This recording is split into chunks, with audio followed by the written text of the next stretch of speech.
Certa vez Jesus falou aos seus discípulos: aqueles que têm os meus mandamentos e os guarda, esse é o que me ama, e esse que me ama será amado por meu Pai. Eu também o amarei, me manifestarei a eles. Nós estamos aqui por causa disso, porque um dia esse amor nos foi manifesto, porque um dia descobrimos quão pecadores éramos, tomamos consciência disso, pela obra, pelo convencimento do Espírito de Deus, que nos mostrou a nossa real condição de pecadores caídos, debaixo de juízo e de condenação. Mas também Ele nos mostrou que nós fomos amados pelo Senhor, que Deus não desistiu de nenhum de nós, que Ele nos amou a ponto de entregar a vida do Seu Filho por nós naquela cruz. E nós estamos aqui nessa noite para celebrar isso, quando ficarmos ao redor da mesa, quando comermos o pão e bebermos o cálice, nós estamos celebrando o preço que foi pago por nossa redenção, né? E Deus nos convida a estar com Ele aqui, a chegar aqui, ler a Sua palavra, ver do Seu amor, poder ser convidado a estar na presença de Deus, porque é isso que é o culto, contemplar Sua grandeza, Sua beleza, Sua santidade, Sua soberania, Seu senhorio e louvar o Seu nome. Sermos lembrados da nossa condição de pecadores, e aí nós nos quedamos diante do Senhor, sondando o coração, confessando às vezes que nós não conseguimos viver de acordo com a vontade dEle, às vezes que nós quebramos a Sua lei, os Seus mandamentos. E mais uma vez somos lembrados que o sangue de Jesus derramado naquela cruz é suficiente para nos perdoar os pecados e nos purificar de toda injustiça, né? E é por isso que nós nos alegramos muito mais nesse Deus maravilhoso que nunca, em hipótese alguma, desiste daqueles que são seus.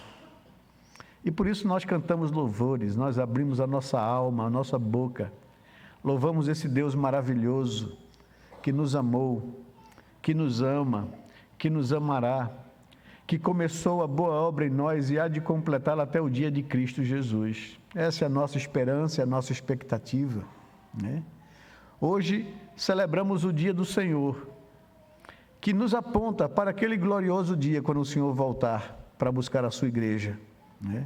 E todos estaremos ali com o Senhor para sempre, em alegria, em gozo, né? Por isso nós também consagramos ao Senhor nossas vidas, nossos dízimos, nossas ofertas, em sinal de reconhecimento que tudo aquilo que temos provém da boa mão do Senhor, da sua misericórdia nas nossas vidas. E agora somos convidados, depois de aquietarmos o coração, de ouvirmos um hino tão bem executado pelo nosso coro, a gente é convidado a estar na presença de Deus e ouvir a sua voz, né?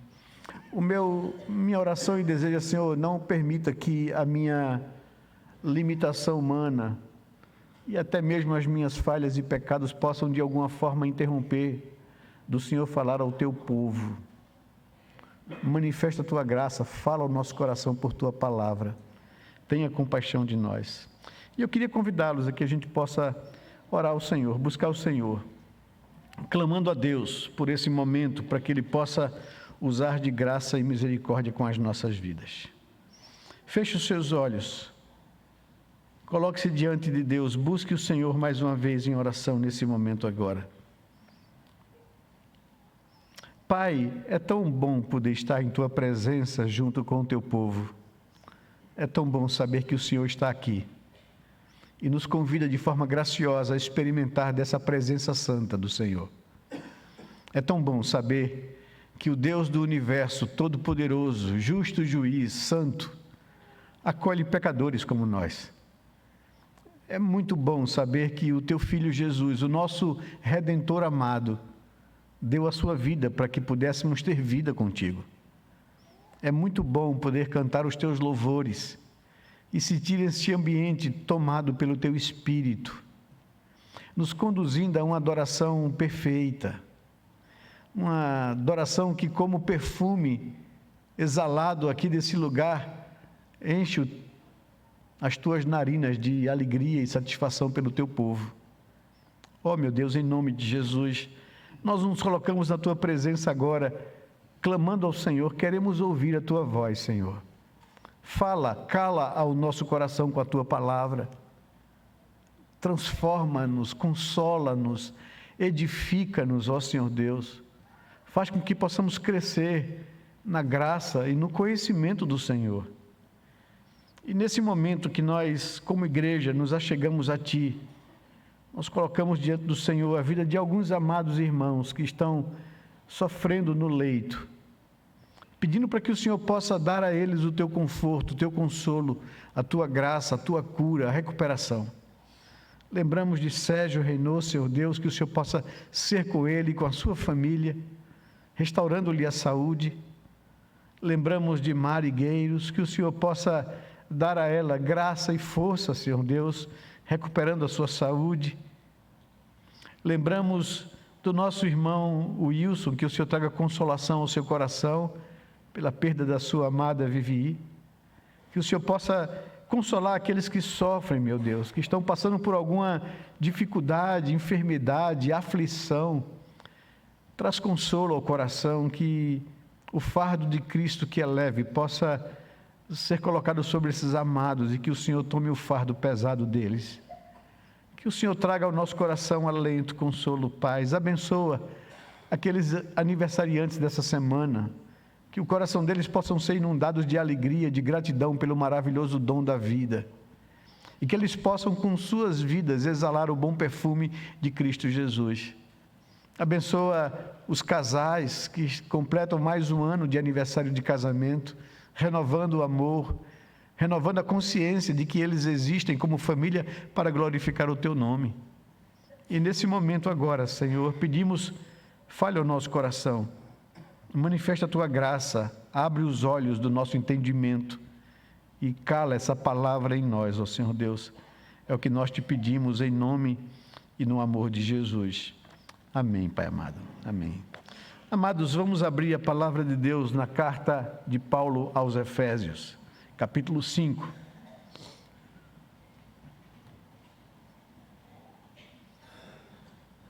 Hoje temos a ceia do Senhor. Tivemos um retiro de casais esse final de semana que acabou hoje pela manhã. Foi uma bênção e nós tratamos sobre família, sobre o propósito de Deus. Eu gostaria de estender isso a vocês, a toda a igreja. E esse texto é um texto muito precioso, porque ele vai colocar Cristo como um exemplo de amor. E nós estamos celebrando a ceia do Senhor, que é a manifestação clara, a pregação clara desse exemplo de amor. Efésios capítulo 5, verso 21, eu queria chamar a sua atenção para esse texto. Eu queria que lêssemos juntos esse verso 21. Eu darei prosseguimento aos demais versos, mas o verso 21 gostaria que todos juntos pudéssemos ler em voz alta aqui. Efésios capítulo 5, verso 21 diz assim a palavra de Deus: sujeitem-se uns aos outros no temor de Cristo. Novamente, sujeitem-se uns aos outros no temor de Cristo. E aí Paulo aplica isso dizendo: esposas, que cada uma de vocês se sujeite ao seu próprio marido, como ao Senhor. Porque o marido é o cabeça da esposa, como também Cristo é o cabeça da igreja, sendo Ele próprio o Salvador do corpo. Como, porém, a igreja está sujeita a Cristo, assim também as esposas se sujeitem em tudo ao seu próprio marido.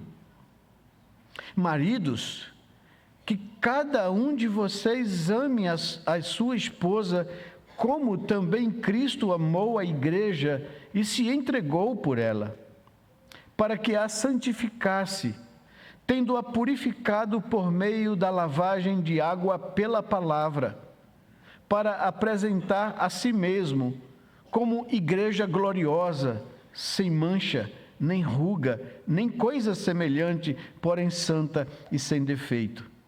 Assim também, o marido deve amar a sua esposa como ama o próprio corpo. Quem ama a esposa ama a si mesmo, porque ninguém jamais odiou o seu próprio corpo. Ao contrário, o alimenta e cuida dele, como também Cristo faz com a igreja, porque somos membros do seu corpo. Eis a razão por que o homem deixará o seu pai e a sua mãe, se unirá à sua mulher, tornando-se os dois uma só carne. Grande é este mistério, mas eu me refiro a Cristo e à igreja. No entanto, também quanto a vocês, que cada um ame a sua própria esposa como a si mesmo, e a esposa respeite o seu marido. Filhos, obedeçam a seus pais no Senhor, pois isto é justo. Honre o seu pai e a sua mãe, que é o primeiro mandamento com promessa, para que tudo corra bem com você e você tenha uma longa vida sobre a terra. E vocês, pais, não provoquem os seus filhos a ira, mas tratem de criá-los na disciplina e na admoestação do Senhor. Quanto a vocês, servos, obedeçam aos seus senhores aqui na terra com temor e tremor, com sinceridade de coração, como a Cristo, não servindo apenas quando estão sendo vigiados somente para agradar pessoas, mas como servos de Cristo, fazendo de coração a vontade de Deus. Sirvam de boa vontade, como se estivessem trabalhando para o Senhor e não para pessoas, sabendo que cada um, se fizer alguma coisa boa, receberá isso outra vez do Senhor, seja servo, seja livre. E vocês, senhores, façam o mesmo com os servos, deixem as ameaças, sabendo que o Senhor, tanto deles como de vocês, está nos céus e que Ele não trata as pessoas com parcialidade. Até aqui, que Deus nos ajude a compreender a sua palavra. Meus amados, o apóstolo Paulo está escrevendo aos cristãos da Ásia Menor, às igrejas espalhadas pela cidade de Éfeso, capital daquela província romana. As igrejas daquela região eram constituídas de novos crentes. O evangelho chegou ali e alcançou aqueles cristãos, aquelas novas pessoas para Cristo. Esses novos cristãos provinham da cultura gentílica greco-romana. E o que isso quer dizer, pastor? Quer dizer que eles não tinham qualquer conhecimento das verdades de Deus. Eles não eram judeus. Eles não receberam a revelação. Eles não tinham conhecimento do Deus de Israel. Eles não tinham a Escritura. Ou seja, eram pessoas leigas, verdes. Não conheciam os valores de Deus. Viviam debaixo ou envolvidos pela cultura romana, relativista. Na moral, nos costumes, no comportamento.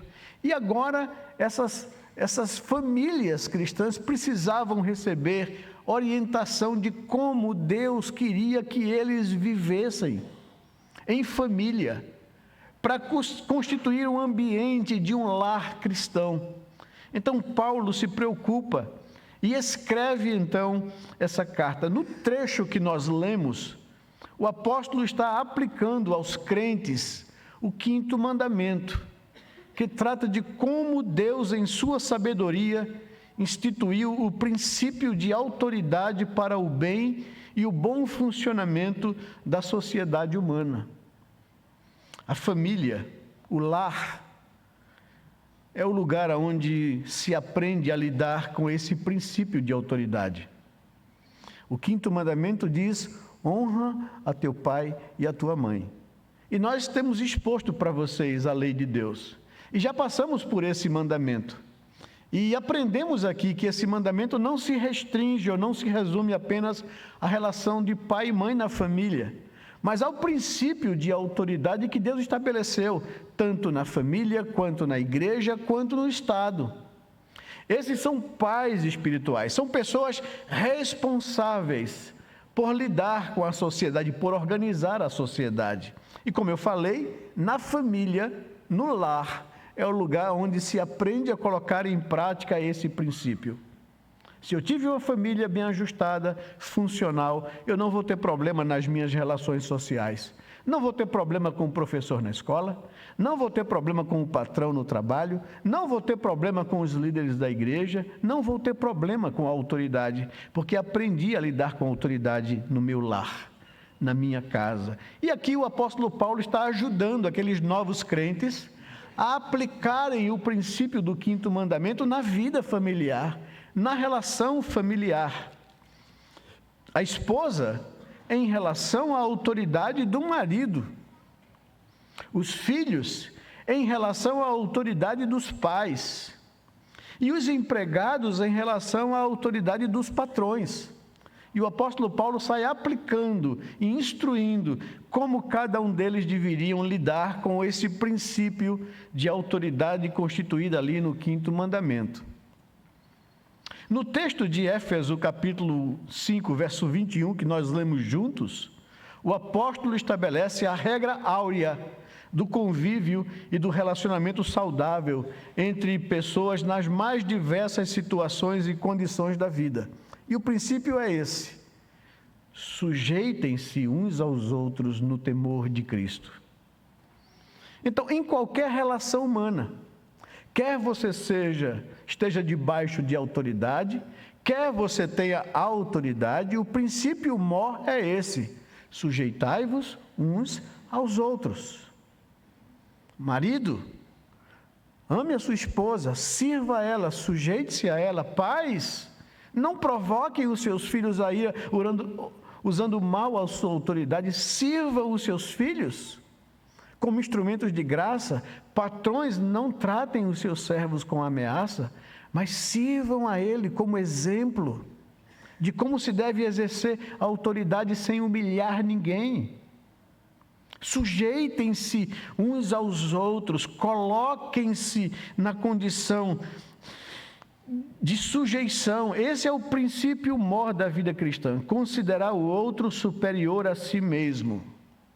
Paulo, escrevendo aos Filipenses, no capítulo 2, verso 3 e 4, ele usa dessa forma esse princípio: não façam nada por interesse pessoal ou por vaidade, mas por humildade, cada um considerando os outros superiores a si mesmo, não tendo em vista somente o seu próprio interesse, mas também o interesse do outro.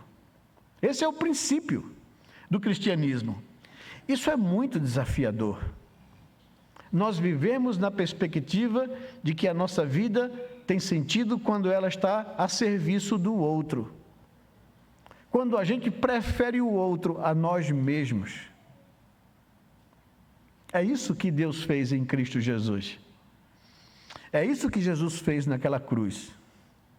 Sendo Ele Deus, não reivindicou esse direito. Não julgou como usurpação o seu direito, mas antes humilhou-se a si mesmo, assumindo forma de servo.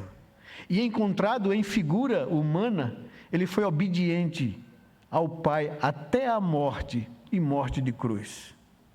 Morte vergonhosa de cruz. Ele, sendo quem ele era, ele se sujeitou. E a regra é essa para todos nós: sujeitem-se uns aos outros no temor de Cristo. Tenham Ele como modelo e como referência.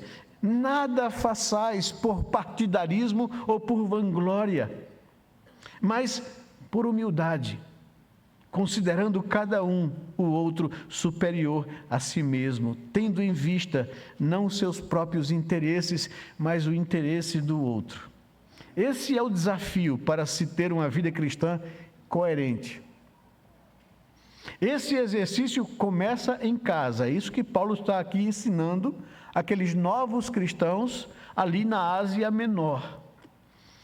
Esse princípio se exercita na nossa relação de marido e mulher, de pais e filhos, de patrões e empregados, nas nossas relações familiares. A partir desse princípio, Paulo fala da relação, funções e papéis de marido e esposa, pais e filhos, patrões e empregado. A compreensão e obediência ao princípio de autoridade nos ajuda a lidar com Deus, nosso Senhor, Criador, Redentor e autoridade absoluta sobre a vida de todo e qualquer ser humano, quer esteja ele em qualquer condição, ou de líder ou de liderado. Como o meu foco com vocês aqui é família, eu quero lidar aqui na nossa relação de casamento. Tivemos uns 42 ou 43 casais reunidos neste final de semana, e 80 e poucas pessoas. Seria muito egoísmo a gente não estender tudo isso, né, à igreja de Deus. E eu queria falar sobre isso com vocês, compreendermos de fato isso, porque a família, desde que o mundo é mundo, ela é atacada nos seus princípios, ela é atacada nos papéis e nas funções de marido e mulher, de pais e filhos. E a gente vê hoje uma sociedade desajustada por famílias disfuncionais. E assim como os cristãos da Ásia, nós precisamos receber a orientação da palavra de Deus, porque é a orientação segura para o bem-estar do ser humano, para o bem-estar da família, para construirmos famílias saudáveis, para corrigirmos comportamentos, para entendermos o que Deus espera de cada um de nós na nossa relação, principalmente aqui hoje de marido e mulher. O que Deus espera do homem e da mulher em seu relacionamento familiar? Essa é a pergunta que o texto impõe e que Paulo procura responder do verso 22 ao verso 33.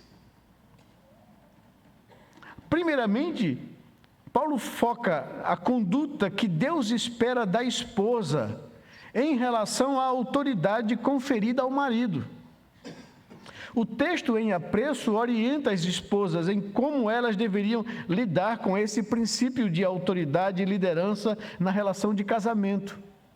O verso 22 ao verso 24, Paulo vai expondo e desenvolvendo o raciocínio aqui com a mulher. O que esse texto diz que Deus espera das esposas? O verso 22 diz: a esposa deve sujeitar-se à liderança do seu marido. Deus o constituiu responsável pela família. Deus deu a ele autoridade. Deus cobrará dele essa autoridade que Deus lhe concedeu para liderar a sua família por caminhos seguros. E a esposa, Deus espera que ela se sujeite a essa autoridade, que ela entenda qual é a sua função nessa relação de família. Como ela faria isso? E o texto continua dizendo no verso 22, ainda no final, como se estivesse fazendo para o Senhor. Sujeite-se à liderança do seu marido, ele é responsável por sua família diante de Deus, e faça isso como se você estivesse fazendo ao Senhor.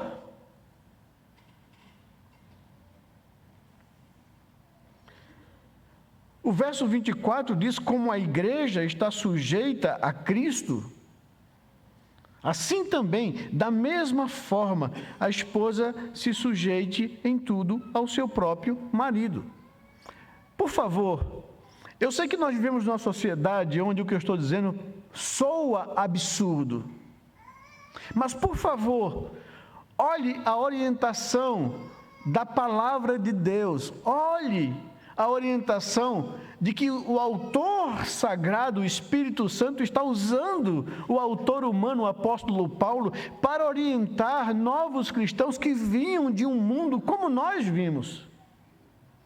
Um mundo pagão, um mundo gentílico, um mundo em rebelião contra Deus. Um mundo com seus próprios valores, condutas e comportamentos. E Paulo está dizendo para eles: venham cá, vocês agora conheceram a Cristo. Deixe-me ensiná-los a como Deus espera que vocês vivam na relação de marido e mulher. O que Deus espera da esposa? Que ela se sujeite à liderança que Deus conferiu ao seu esposo. E como ela faria isso? Como se estivesse fazendo para Cristo.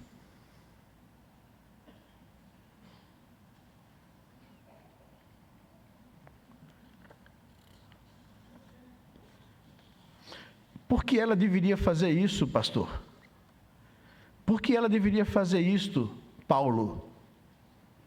Qual a razão de se esperar isso por parte da esposa? E o texto continua no verso 23, porque o marido, argumenta o apóstolo Paulo, é o cabeça da esposa, assim como Cristo é o cabeça da igreja. Acompanhe comigo, por favor, o raciocínio do autor sagrado, inspirado pelo Espírito de Deus. O que Deus espera da esposa, que ela se sujeite à liderança do seu marido, porque ele recebeu de Deus autoridade para ser isso. Ele vai responder a Deus. Mas o que cabe à esposa, independente do marido, sujeitar-se a ele, como se estivesse fazendo isso ao Senhor. Por quê? Porque Deus colocou o marido com essa responsabilidade. Por que Deus colocou ele como cabeça? Porque quando Deus criou o primeiro casal, os nossos pais, Adão e Eva, quando eles erraram, quando eles pecaram, quando eles se rebelaram contra Deus, Eva conduziu, assumiu esse papel, e Adão se deixou levar por ela. Mas quando caíram, quando pecaram, Deus não foi atrás de Eva. Deus foi atrás de Adão. Porque Deus deu a ele a responsabilidade de liderar, de conduzir a sua família. E ele falhou. Ele falhou. E Deus vai a ele. E eu digo aqui aos homens, quando houve talvez uma colocação dessa e nós não temos os nossos olhos atentos ao que Deus quer dizer com isso. Homens, a sua responsabilidade diante de Deus é grande, é séria. Ele vai requerer de você como você conduziu a sua casa. Não é a sua esposa que ele vai cobrar, é a você. O que Deus vai cobrar da esposa é: você sujeitou-se à liderança dele? Você entendeu que você foi criada para fazer com que ele possa ter sucesso na responsabilidade que eu coloquei sobre ele? Sujeite-se à liderança do seu marido, porque ele foi colocado como responsável diante de Deus para responder por sua família. Mas é importante a nós, homens, maridos, observar que há uma nota aqui do apóstolo Paulo a ser considerada por nós. Paulo pontua a razão dessa sujeição voluntária da esposa ao marido, a semelhança da igreja em relação a Cristo. Ele diz que Cristo, que é o cabeça da igreja, e que Deus colocou o marido como cabeça da família, Cristo foi o cabeça da igreja, é o cabeça da igreja, sendo Ele próprio o salvador do corpo. Prestem atenção aqui. Aqui está o elemento que faz a igreja se sujeitar a Cristo. Ela se sente segura na liderança de Cristo. Ela se sente confiante na liderança de Cristo. Isso nos leva ao próximo ponto que Paulo desenvolve aqui. Ele passa agora a falar da conduta que Deus espera do marido em relação aos cuidados com a sua esposa. O que Deus espera do marido? E o apóstolo Paulo fala aos homens ali da Ásia Menor. O que esse texto nos diz? O verso 25, maridos, que cada um de vocês ame a sua esposa. Amar a esposa é o que se requer do marido. E como ele deve amar a esposa? De que forma ele deve demonstrar esse amor? E a resposta, no verso 25, ainda, na segunda parte, é como Cristo fez. Olhe para Cristo. Veja o que ele fez como líder, como cabeça da igreja. O que ele fez? Ele fez duas coisas. Cristo amou a igreja e Cristo se entregou por ela. Então, amar a esposa significa se entregar por ela.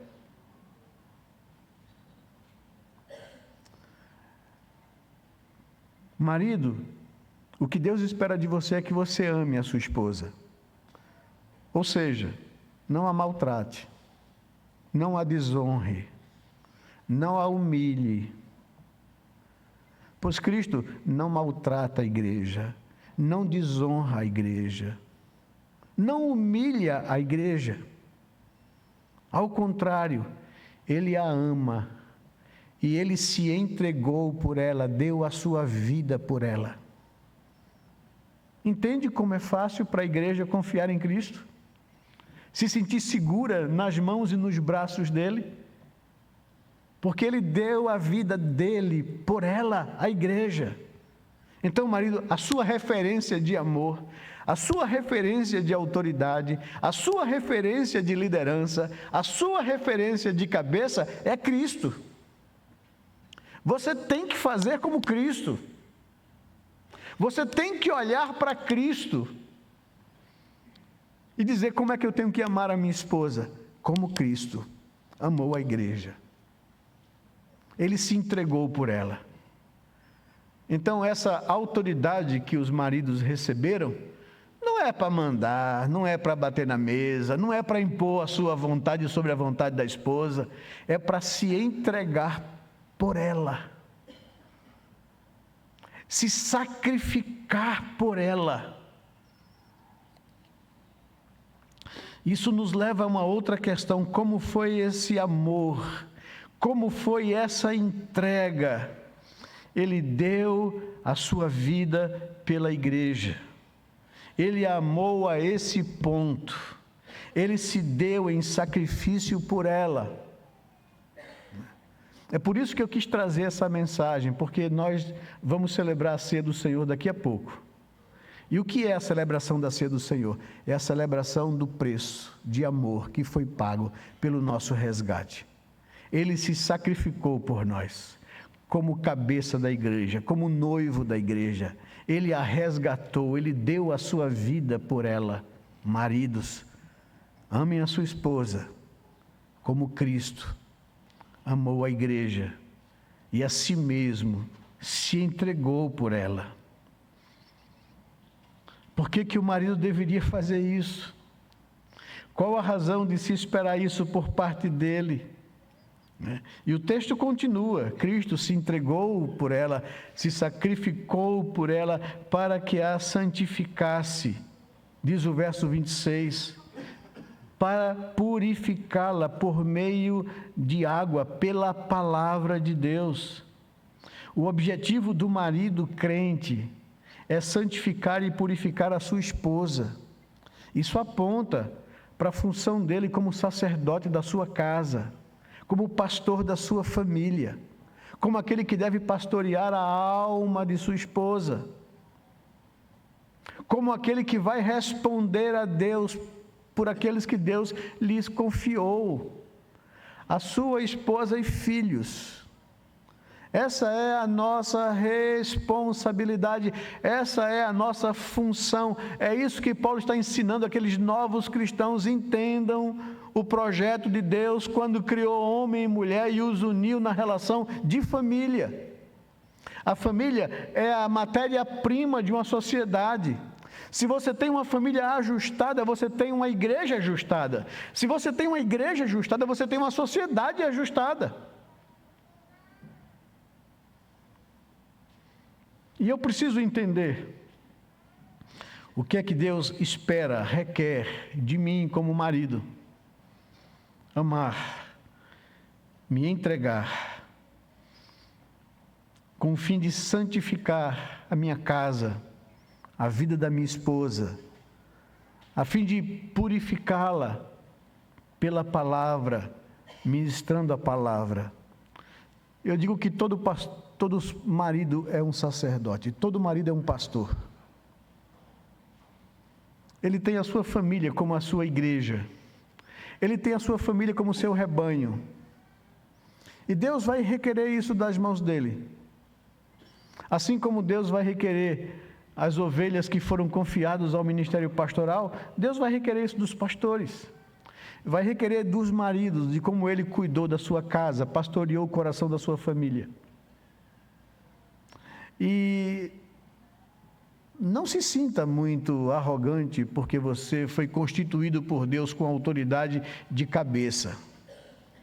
Porque a Bíblia diz que a quem muito se deu, muito lhe será pedido. Por isso, esposas, você tem que entender o tamanho da responsabilidade que cai sobre os ombros do seu marido. Por isso você vai entender o que Paulo está dizendo: esposa, sujeite-se à liderança dele. Vocês foram criadas lá no Éden para ser a suportadora desse homem, porque Deus viu que ele não faria isso só. Então você tem uma missão que não é competir com o seu marido.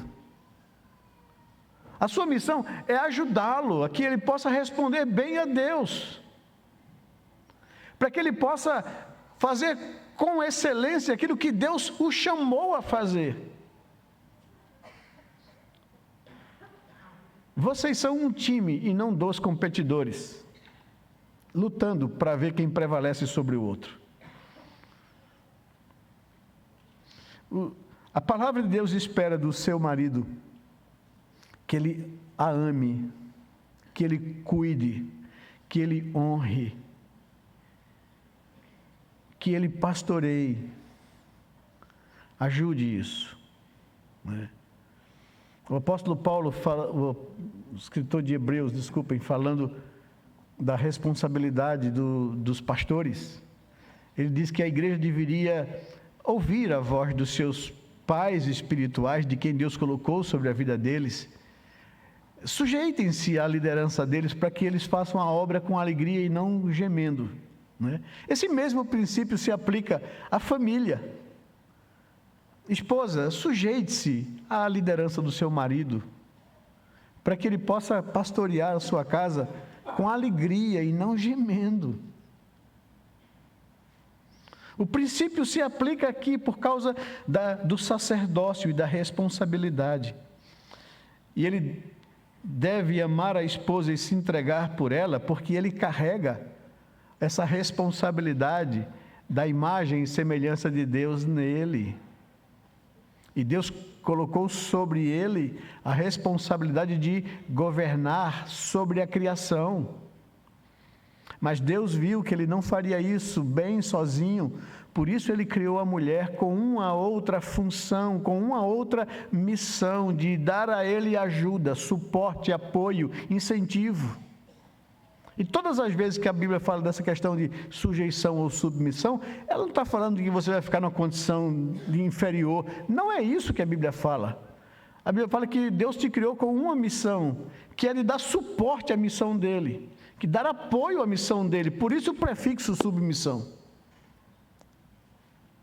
Você não foi criada para ser cabeça. Você foi criada para ser igual e apoiadora dele. E ser cabeça aqui não é ser superior, ser cabeça aqui é ter responsabilidade diante de Deus. E ele continua dizendo, essa intenção de pastorear, santificando a sua igreja que Cristo fez, e que o marido deve tomar isso por modelo para santificar a sua casa, a sua família, a sua esposa, purificando pela palavra, é com o fim de apresentar a si mesmo como igreja gloriosa, sem manchas, nem ruga, nem coisa semelhante, porém santa e sem defeito. Da mesma forma o marido tem que fazer com a sua família, apresentar essa família diante de Deus, gloriosa, sem mancha, sem ruga, nem coisa semelhante, porém uma família santa e sem defeito. Pergunta a você, é mole? A gente tem condições para isso? Eu digo, é pesado demais, às vezes, para o homem. Entender que ele é responsável diante de Deus por isso. Assim como Cristo fez com a igreja, assim vocês, maridos, façam com a sua família. Se entreguem, amem, sirvam. Santifique, pastoreie, purifique. Para apresentar a Deus que você cumpriu o seu papel, a sua missão que Deus lhe confiou. Esposa, é pesado. Ajude, suporte, incentive, apoie. Ele não fará isso sem você. Foi isso que Deus estava dizendo lá no Éden, quando viu Adão e disse: não é bom que ele esteja só. E Paulo aqui está arrumando a cabeça daqueles novos cristãos que vieram de uma cultura completamente alheia a esses princípios. O que Paulo está dizendo é: olha, Deus criou a família com esse propósito, com esse objetivo. Então, não assumam a missão do outro. Entendam a razão pela qual Deus criou homem e mulher e os uniu numa relação de família. Assim, maridos, desse jeito, do jeito de Cristo, com a autoridade de Cristo, com a liderança de Cristo, que o marido deve amar a sua esposa como a seu próprio corpo, diz o verso 28. Pois quem ama a esposa, ama a si mesmo. E aqui veja o que Paulo diz no raciocínio dele, no verso 28 e 29, porque ninguém jamais odiou o seu próprio corpo, ao contrário, o alimenta e dele cuida. Como Cristo faz com a igreja, porque somos membros uns dos outros. É assim, marido, que você tem que fazer. Cuidar da sua esposa, amá-la, como você ama a si mesmo, como você ama ao seu próprio corpo. Você não odeia o seu próprio corpo. Você não menospreza o seu próprio corpo. Você cuida. É assim que você tem que fazer com a sua esposa. Cuidado com ela. Tratá-la com honra. Amando, se entregando por ela. Observe o argumento usado pelo apóstolo Paulo. Ele se reporta ao texto de Gênesis para fundamentar o seu argumento para aqueles novos cristãos. Ele diz lá na criação do homem e da mulher, e como Deus os uniu em um relacionamento que os dois se tornariam uma só carne. Ele cita o texto de Gênesis capítulo 2, verso 24. Eis porque o homem deixará o seu pai e a sua mãe, e se unirá à sua mulher, tornando-se os dois uma só carne. Paulo afirma que há aqui um grande mistério, se referindo à união de Cristo como cabeça e da igreja como seu corpo. Esse mistério é expresso na relação de casamento. Quando Deus idealizou o casamento, Deus estava querendo expressar o amor de Cristo pela sua igreja. Esse mistério é expresso nessa relação de família de casamento, o qual é digna de honra entre todas as outras instituições, como afirma Hebreus capítulo 13, versículo 4. Pois o matrimônio foi Deus quem instituiu lá no Éden, quando criou homem e mulher. O desfecho e a orientação final é que, quanto a vocês, maridos, que cada um ame a sua própria esposa, como a si mesmo, e que a esposa respeite, considere, sujeite-se à liderança de seu marido. E então aqui eu concluo dizendo: esposas, confiem na orientação clara da palavra de Deus. Eu sei que muitas mulheres lidam com o conceito da nossa modernidade, de que eu tenho que ter o meu espaço e tem que ter seu espaço. Não é disso que se trata, não é? Que eu não vou me sujeitar a homem algum. Os pais educam e preparam as suas filhas para que elas tenham autonomia financeira para não depender de homem algum. E a cultura da nossa época vai moldando os nossos conceitos, os nossos valores e a nossa conduta de vida. Não era diferente no mundo greco-romano. E Paulo está tentando chamar a igreja a um ajuste, a entender qual é o propósito de Deus. Então eu digo para as mulheres, para as esposas, confiem na orientação clara da palavra de Deus. Confie em Deus para a sua felicidade. Coloque-se debaixo da liderança de seu marido crente. Sujeite-se a ele. Faça isso em submissão e em confiança em Cristo. Submeta-se à liderança de seu marido como se fosse para Cristo Jesus, seu Senhor. Respeite a posição de liderança que Deus concedeu ao seu marido. Certamente ele falhará algumas vezes, mas não o desrespeite por isso. Confie em Deus. Confie no que a palavra de Deus diz. A palavra de Deus diz que o coração do rei está na mão do Senhor. E o Senhor inclina para um lado ou para o outro. Deus é quem pode transformar a vida do seu marido. Confie nisso. Maridos, deixe-me falar a vocês agora. Deus lhe concedeu a liderança de sua família. Entenda que isso exige de você responsabilidade de amar, de se dar por sua esposa e filhos. Cristo Jesus é o modelo que você deve se espelhar para saber amar, para saber se dar pela sua esposa, como Ele o fez pela sua igreja. Lembre-se, Cristo abriu mão de si mesmo. Você não recebeu liderança para impor sua vontade. Você recebeu essa responsabilidade para amar a sua família, entregar-se a ela, conduzir-se a ela, sacrificar-se a si mesmo por ela.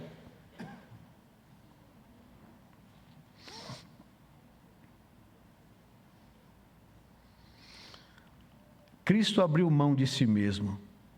Ele se sacrificou pela sua amada. Assim também você deve fazer pela sua esposa. Cristo é a sua referência. Ame, cuide, proteja. Faça com que ela se sinta segura com a sua liderança. Ao seu lado, faça com que ela se sinta amada por você, protegida por você, preferida por você. Isso fará com que ela se entregue a você e à sua liderança. Entendem que não é uma quebra de braço para ver quem sai vitorioso nisso? Não. Verso 21, que nós lemos juntos. Qual é o princípio mor? Sujeitem-se uns aos outros no temor de Cristo. Esse é o princípio para que nós possamos compreender a nossa responsabilidade diante de Deus. Que Deus nos abençoe. Que Ele lhes conceda a graça necessária para que vocês, juntos, homem e mulher, honrem a Deus em obediência, entendendo cada um a sua responsabilidade na relação de família. Que Deus nos abençoe. Que Deus nos faça confiar na sua palavra e não nos conceitos que nós vivemos numa sociedade pagã em rebelião contra Deus.